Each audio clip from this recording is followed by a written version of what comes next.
Hello and welcome to our presentation today, which is making successful and compliant advertising claims. So I work for Ayton Global Research. So this presentation is going to be about our services, our consumer research services, and what we can do to maximize your advertising claims globally. So to introduce you to myself, I'm the Regulatory Director at Ayton Global Research. This means I really specialize in any regulation which has any effect on the FMCG industries we work with, which is mainly cosmetics. It's where you see the most advertising claims. So it's where we have a huge specialism, which is in testing cosmetics and personal care. So I'm really interested in any regulations which affect advertising cosmetics, all the advertising regulations that are in place, just to make sure that any claims that we substantiate for our clients are globally compliant in the key markets they want to sell their products and on the platforms they want to advertise those products as well. So, as I said, we are a consumer research company. That means our specialisms are things like claim substantiation, for any perception claims, any subjective claims that we can make about our clients' products. We also specialize in things like comparing against competitors and benchmark tests, and comparing against formulations. Basically, anything we can find out from our consumers is what we can test. It doesn't matter what the product is, as long as it is part of the regulations, we can test it as well, and that's what we really focus on. We've got a really versatile way of working. So we work with startup companies all the way to the biggest conglomerates you can think of.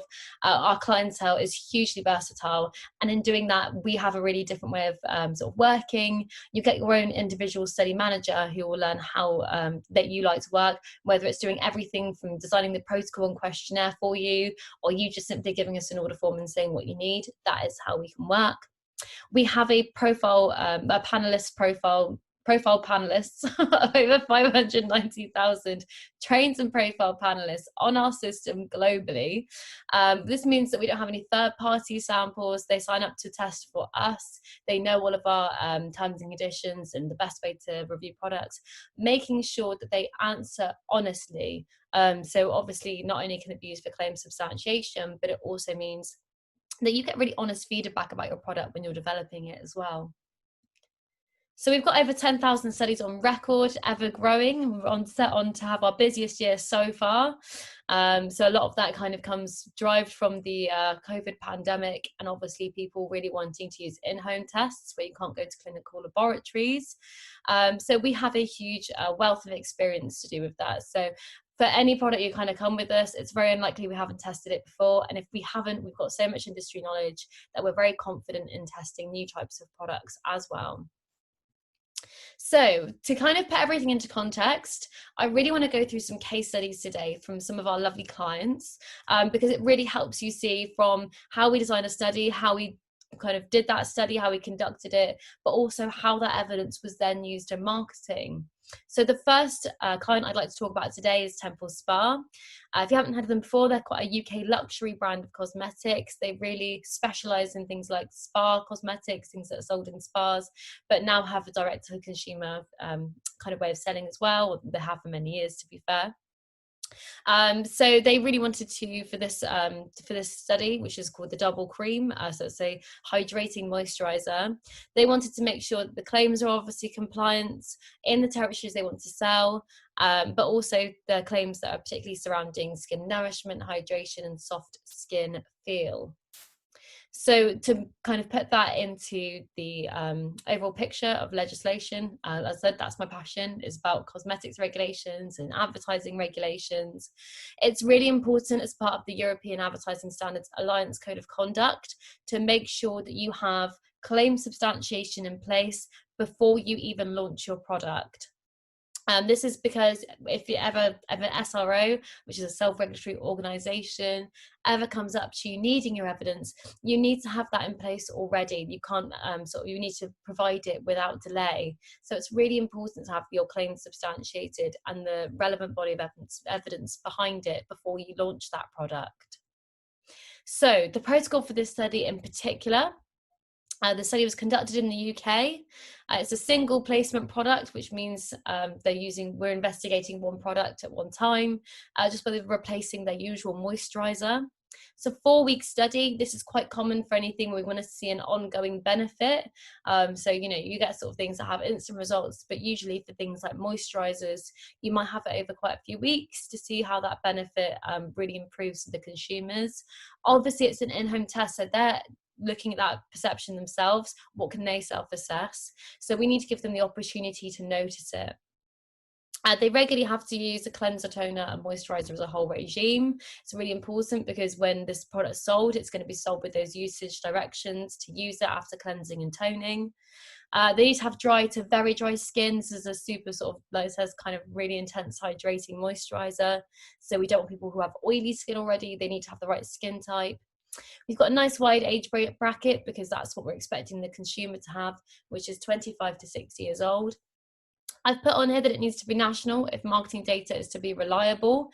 This basically means instead of going, okay, well, we want people that have a very lavish lifestyle, so they've got to live in London, review the product. It's not a true representation of your actual consumers, because if you're selling in the UK, people around the UK are going to sell the product, to purchase the product. So we need it to be national as well. So this is selected straight from our report, which is the results they get. So obviously there's very detailed analysis in the reports that we provide for every single claim, our chi-squared tests, our p-values, everything that you need to know to put it into your product information file. But really importantly for your marketing team, you get this really helpful breakdown table of results. So for basically what this does is it gives us our claim or our question on the very left hand side, the number of people that had a satisfied, a neutral or a not satisfied answer, and then the percentage of people that had a satisfied, neutral or not satisfied answer. The percentage of satisfied is what we're really looking at. To make sure if the claim passed, can we use it in our marketing? We usually set a pass rate of around 66.66% because this is a statistical majority, but people have their own pass marks as well. Sometimes if people want to advertise on television, they set it as 70% because they know that they can use those claims on telly. So it really depends, but we asterisk any ones that have set that pass mark. The other reason this is really helpful is because you can lift this out and put it straight into your marketing. So you see it quite a lot, especially online and on social media, where, for example, say 91% of people agree that their skin feels intensely moisturized or intensely nourished. So it's a really helpful table to have those kinds of aspects. But you can see here, we've got some fantastic claims about this product, really high percentages, all in the 90s. So about intense hydration, intense nourishment, skin feeling hydrated, feeling super soft, and that the moisturizer itself has a rich and creamy texture. These all are things that are exactly what we wanted for this product, because it's supposed to be really super hydrating, but also feel really luxurious as well. So how do they use this claim evidence? This is the most important thing. Obviously, to be legally compliant, your claims need to be evidence. You need to have your claims validated. But the most important thing, and it's a real crying shame, is when people don't then really use that evidence in their advertising. So, for example, you can put it on your website. So exactly what we talked about earlier, what those exact claims that I picked out, these have been put onto the website. So the percentage of people. I've also picked out they've also picked out in their advertising some testimonials. So as long as their testimonial reflects the nature of the data, we're able to pick out those testimonials for them to use in their advertising as well, kind of like product reviews. So we've got some fantastic testimonials there, but absolutely loving the moisturizer and looking forward to using it. They love how plump their skin looked. After 3 days of use, it did significantly decrease the appearance of fine lines. Some fantastic claims there that have been used in their advertising as well. Also, we have social media as a really good platform to use your advertising claims, to use your consumer research data. So we've got, so from Instagram and from Facebook, this big fact that 91% of people agreed their skin felt intensely nourished. It looks fantastic in advertising on social media as well, because it's really relatable for people. The second case study I want to go through is a haircare brand, which is Philip Kingsley. So this is a professional haircare brand, which is really driven by trichology. And the product that we're looking at is a pure blonde booster color correcting weekly mask, which is a bit of a tongue twister. But essentially, we see things basically to neutralize brassy tones in hair, to clarify it, to make it look blonder. After obviously having the hair dyed or naturally blonde. So this is a mask for it. So this isn't just kind of a daily use, about using it weekly. It's quite an intense toner to use on the hair, essentially.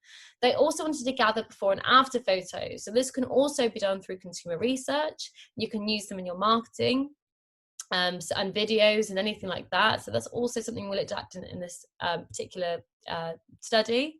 We can get professional photos. In this case, we just wanted people to take them at home as they were trialing the product. So again, the legislation out here. So we've got the ASA, which is the Advertising Standards Authority, and they basically state that any sensorial claims, which are based on opinion, should be substantiated with consumer research data, which is obviously what we conducted. What was our protocol? So again, it's in the UK. Again, it's one product being investigated. And again, it's 4 weeks. Again, we wanted to make sure we could use it 4 times and really see that ongoing progression of the hair getting less brassy, more neutralized tones. We had to have people that had bleached or dyed hair, dyed blonde hair. They had to have some kind of brassiness or discoloration, and because of that, they couldn't have dyed or used a toner recently. The idea is obviously the more you wash your hair after having it dyed blonde or bleached, it will get a discoloration to it, and this really helps level that back out. So firstly, a little before and after photos for you. So we can see these have been taken at home, but we can really see a clear difference in the before photo. It's quite yellowy to this really almost icy blonde color in the after photo. So they can use these in their advertising as well as using them just for their own kind of internal knowledge. We've got the same table that we had beforehand, again, to kind of see what those claims are. So the nice thing, because it's a mask, what we wanted to make sure is that, as well as obviously getting rid of those brassy tones, it wasn't going to dry out the hair. So the first claim there is that it feels deeply nourished after use. We've got 84% of people agree with that. And that's what, again, this is the whole point of it, is this is what consumers want to see. They want to see that they'll get these results, but without any damage to their hair. And when you put that in your marketing, it's really going to help you sell products. Again, anything to do with the tones in the hair as well. I've got over 90%. These are huge, huge claims. 93% of people saying the brassy tones were neutralized, 95% saying the hair is clarified, and 90% saying the warm tones were cooled in their hair after use. Fantastic claims about this product that's really going to help them sell and elevate their marketing. So this is the website page. It's slightly different to Devil's Bar. They haven't necessarily gone with the percentages. I'd recommend to use percentages if they're that high, because obviously it looks fantastic. But really, the claims that they're looking at, they've got the benefits straight away. It clarifies and nourishes brassy blonde hair. So you kind of use those claims and put it together a description, but it's all substantiated.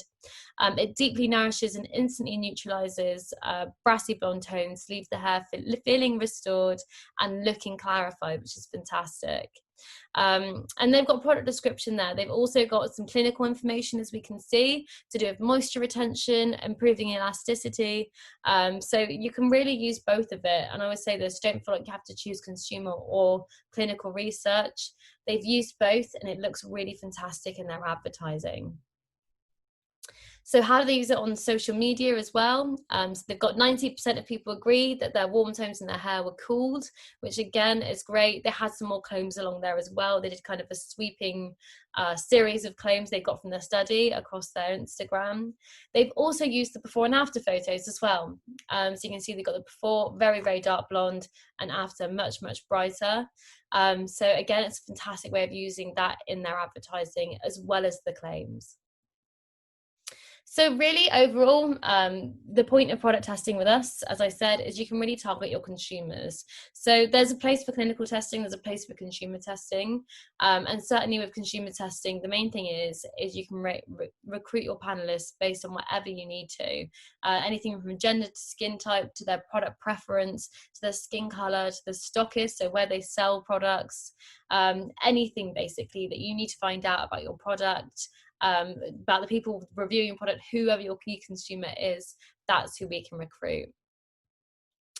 So we've got a panel, as I said earlier, of over 590,000 profile volunteers.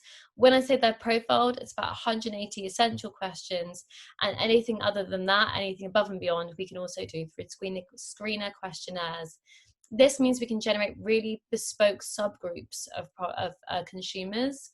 So we're seeing this a lot at the moment, where people want to be more inclusive, which is fantastic, where we're always getting a kind of national representative of ethnicities, of skin types, of hair types across all of our consumer studies. So it's a fantastic way of targeting that. Not only to have the research in place to say, how the product performs on those kinds of different skin types and everything like that, but also to really show in your marketing that you are a very inclusive brand and that you've thought about that from this stage. We can also do things like profile people based on shopping habits, and this is really helpful when people want to target a retailer to sell their products in. So for example, if you wanted to sell your product in Boots, you could do a consumer study on people that shop there, and when you go to them with your product, you can say really clearly, we know your consumers want to use this product, they've rated it really well. And we also have things like a volunteer rating system, which makes sure that we're getting quality feedback, which is very honest. So you can basically develop any product, and we can test any product you've developed, and we can always make sure that we set up internal pass mark, which I mentioned earlier. You can include or exclude your own consumers.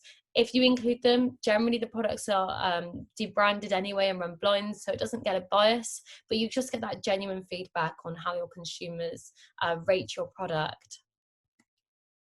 And here's some information about our standards in general, just so you know why to go with us and why we're a very quality research company. So we've got ISOs in place to do with information security and quality management. Obviously, that includes being GDPR compliant. We have to be by law, but we do have our own data protection officer to ensure not only our volunteers, our huge database of volunteers, is looked after, but also your information, your very sensitive information, is also looked after as well. We're a partner to the Market Research Society, so you know that our research is ethical and that it was conducted properly. We are a member of the CTPA to make sure that we're on top of any cosmetic regulations which may affect anything. And we're compliant with also the cosmetic vigilance requirements, which is really important because also consumer research is a way of getting really good feedback on any undesirable events that occur in actual use of your products as well. So there's my contact information, but I'd love to open up to a question and answer now, and I hope you've got some really good questions for me.